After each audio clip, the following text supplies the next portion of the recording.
the 2010s. There was sort of one maybe frame in terms of two paradigms, two books. There was the Bostrom book, Superintelligence 2014, which is that AI was going to build this godlike, superhuman intelligence. It was heading towards this godlike oracle, and that was what AI was going to be. And then there was the Kai-Fu Lee rebuttal 2018, AI superpowers, which was sort of the way the CCP rebuttal to Silicon Valley, that no, AI is not about godlike intelligence. That's a science fiction fantasy Silicon Valley has. AI is going to be about machine learning, data collection.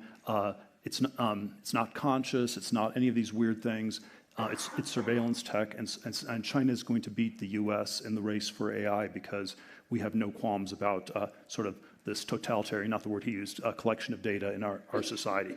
And that was sort of the way the AI debate got framed. And then, the thing I always said was, man, it's just such a weird word. It means all these different things. It's annoyingly undefined. But then the sort of surprising and strangely unexpected thing that happened is that in some sense, what OpenAI with ChatGPT 3.54 achieved in late 22, early 23 was you passed the Turing test, which was not superintelligence, it's not godlike, it's not low-tech surveillance, but that had been the holy grail of AI for 60 or 70 years.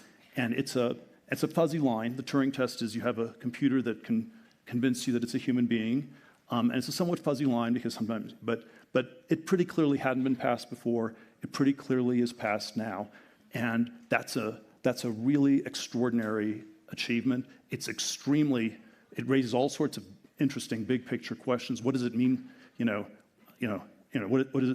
does it mean to be a human being in 2024? The sort of the placeholder answer I would have been tempted to give a couple of years ago would be something like the Noam Chomsky idea that something very important about language. This is what sets humans apart from all the other animals. We talk to each other, and we have these rich semantic syntax things. And so if a computer can replicate that, what does that mean for all of us in this room? And so it's an extraordinary development, and it was also somehow, even though it had been the holy grail, somehow in the last decade before, it was not expected at all. And so there's something very significant about it and very underrated. And then of course you get all these questions about the Econ 1 question, is it a complement? Is it going to make people more productive, or is it a substitute good where it's going to replace